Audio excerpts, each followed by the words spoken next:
Assalamualaikum, selamat datang di Tausiah Channel.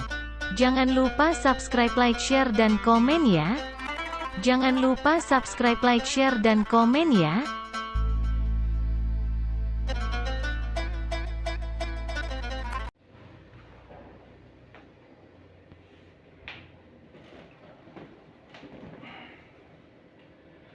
Assalamualaikum warahmatullahi wabarakatuh. Inna hamdanillah wassalatu wassalamu ala rasulillah wa ala alihi wa ashabihi ajma'in. Saudara-saudaraku kaum muslimin dan muslimat dimanapun Anda berada, kembali lagi kita pada pembahasan tentang fi'il madhi. Kita masuk pada wazan yang ke-9, yaitu wazan ifta'ala. Pada wazan ifta'ala ini sama seperti halnya dengan wazan-wazan sebelumnya, ya. Dia akan mengalami perubahan sebanyak 14 kali. Dan masing-masing perubahan di dalamnya terdapat ad-dhamir munfasil yang dia berfungsi sebagai subjek pada kalimat tersebut. Ya.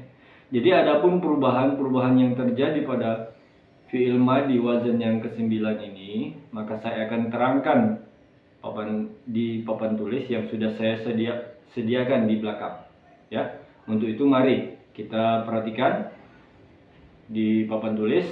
Saya akan menerangkan perubahan-perubahan yang terjadi pada wazan yang ke-9.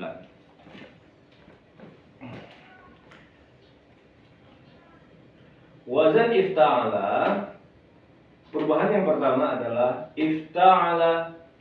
Di dalam kata ifta'ala ini terdapat dhamir huwa, dia seorang laki-laki. Perubahan yang kedua adalah ifta'ala. Pada perubahan ini terdapat dhamir huma, mereka dua orang laki-laki. Perubahan yang ketiga adalah ifta'alu.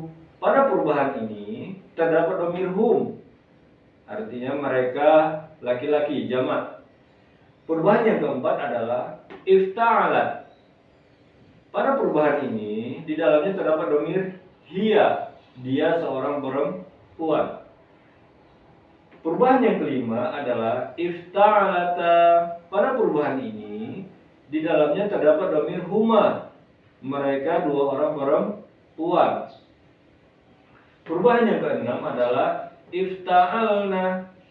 Pada perubahan ini terdapat dhamir hunna, mereka perempuan, jamak. Perubahan yang ketujuh adalah ifta'alta. Pada perubahan ini di dalamnya terdapat dhamir anta, kamu seorang laki-laki. Perubahan yang kedelapan adalah ifta'altuma. Pada perubahan ini di dalamnya terdapat dhamir antuma, kalian dua orang laki-laki. Perubahan yang kesembilan adalah ifta'altum. Pada perubahan ini di dalamnya terdapat dhamir antum, kalian laki-laki, jamak. Perubahan yang ke-10 adalah ifta'alti. Pada perubahan ini di dalamnya terdapat dhamir anti, kamu seorang perempuan.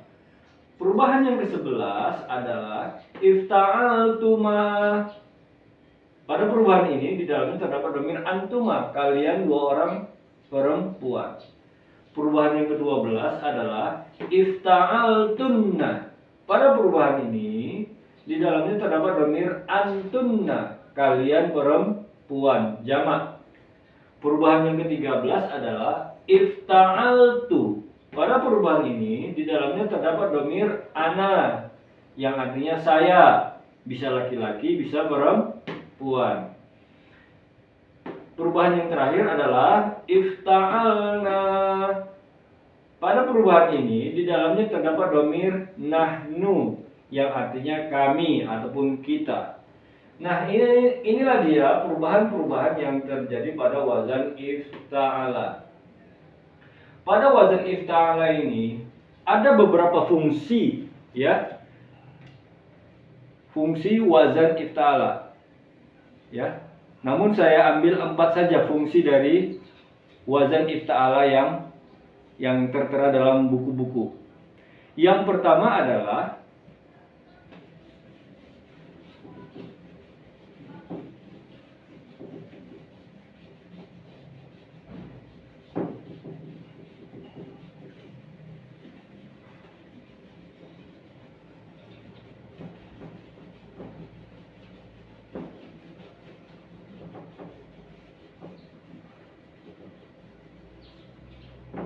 Yang pertama adalah menunjukkan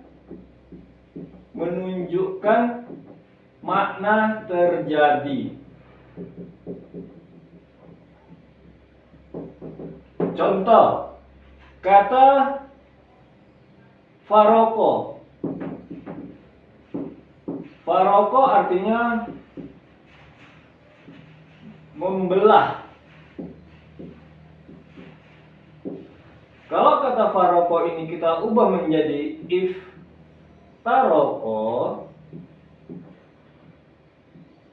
iftaroko, maka maknanya berubah menjadi berpecah belah. Nah, kata berpecah belah menunjukkan makna terjadi. Itu dia fungsi yang pertama dari wazan ifta'ala. Yang kedua, menunjukkan makna musyarakah, ya. Menunjukkan makna musyarakah atau bermakna saling. Contoh, qatala. Qatala artinya membunuh. Bila kita rubah kata qatala menjadi iktatala, maka maknanya berubah saling membunuh.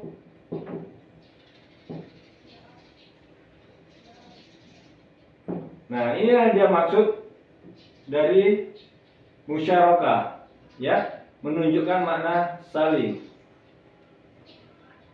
Fungsi yang ketiga, ya,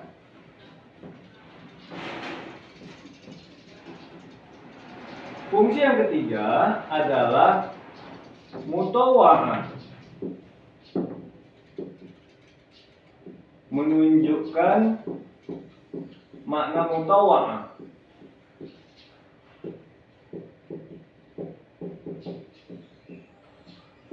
Apa itu mutawa'ah? Fi'il yang maknanya akibat dari. Maksudnya gimana? Contoh, qarabtu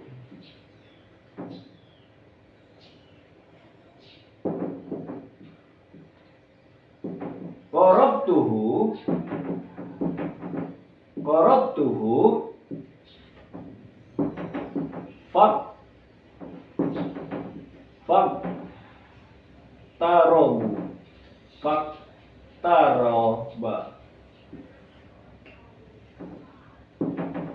faktaroba. Ya. Jadi mutawa'ah artinya kata kerja yang menunjukkan akibat dari. Qarabtuhu artinya aku mendekatkannya. Ya. Qarabtuhu artinya aku mendekatkannya. Faktaroba, ini ada wazan ifta'ala, ya, iktaroba, maka dia pun mendekat. Jadi dari kata iktaroba, dia pun mendekat menunjukkan makna akibat dari proses pendekatan yang dilakukan oleh tu ini tadi. Jadi kata iktaroba ini merupakan akibat dari qarabtu, lafaz qarabtuhu. Itulah yang dimaksud dengan mutawwa'ah. Ada makna akibat dari. Nah, paham ya? Baru yang keempat, dia menunjukkan makna menampakkan.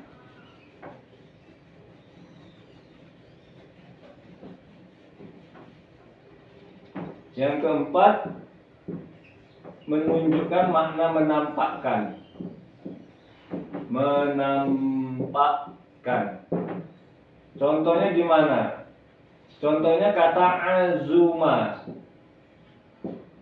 Azuma artinya besar.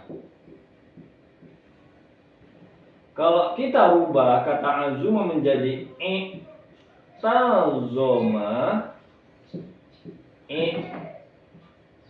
tazoma, maka dia artinya membesarkan.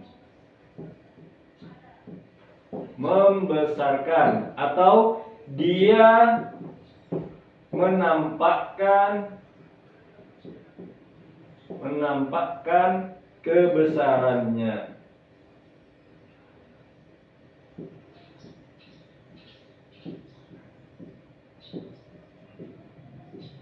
Nah, inilah dia fungsi-fungsi yang ada pada wazan ifta'ala.